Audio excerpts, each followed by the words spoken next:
Bonjour! Aujourd'hui, tu vas en apprendre plus sur les constituants de la phrase. Mais c'est quoi, au juste, un constituant de la phrase?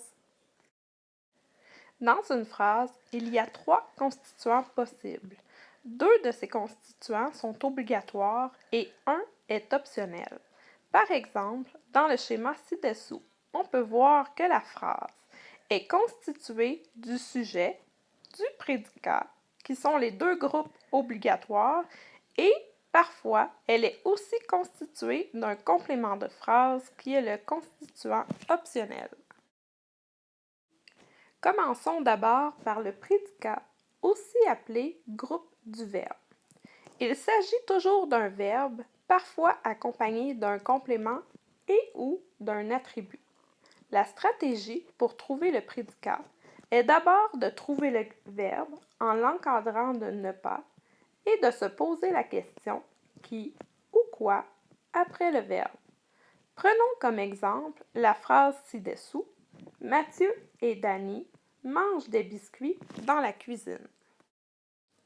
Alors, pour trouver le prédicat de cette phrase, je vais utiliser ma stratégie, donc trouver le verbe premièrement. Pour trouver le verbe, je vais encadrer un mot de la phrase par ne pas. Mathieu et Danny ne mangent pas des biscuits dans la cuisine. Donc, j'en déduis que le verbe de cette phrase est le verbe mange. Je continue ma stratégie en me posant la question qui ou quoi après le verbe. Mathieu et Danny mangent quoi? La réponse, des biscuits. J'en arrive donc à la conclusion que le prédicat de la phrase Mathieu et Danny mangent des biscuits dans la cuisine est mange des biscuits. Et je peux donc l'encadrer et inscrire au-dessus prédicat ou GV. Après avoir trouvé notre prédicat, nous allons devoir trouver notre sujet, parfois aussi appelé le groupe sujet. Il s'agit d'un groupe du nom ou d'un pronom. La stratégie pour trouver le sujet est de l'encadrer de c'est qui ou ce sont qui et, si nécessaire, de le remplacer par un pronom. Prenons par exemple la phrase Mathieu et Danny mangent des biscuits dans la cuisine. Comme j'ai déjà trouvé le prédicat dans cette phrase, je vais maintenant trouver le sujet. Généralement, le sujet se trouve toujours avant le verbe, excepté dans les phrases de type interrogatif. Alors, je vais encadrer le sujet de ce sont qui. Donc, je peux trouver que ce sont Mathieu et Danny qui mangent des biscuits dans la cuisine. Maintenant que j'ai trouvé que Mathieu et Danny est le sujet de cette phrase, je vais aller le remplacer par un pronom.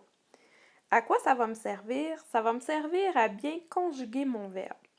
Alors, Mathieu et Danny sont 2 garçons, donc mon pronom sera au masculin pluriel, donc il. Après avoir trouvé le sujet et le prédicat, il me reste à trouver si ma phrase contient un complément de phrase, aussi appelé CP. C'est un constituant optionnel qui n'est donc pas obligatoire. Il me dit où, quand, comment ou pourquoi se déroule l'action. La stratégie pour le trouver est de le déplacer ou de l'enlever. Prenons encore comme exemple la phrase Mathieu et Danny mangent des biscuits dans la cuisine. Je vais tout d'abord utiliser la stratégie de déplacer le complément de phrase.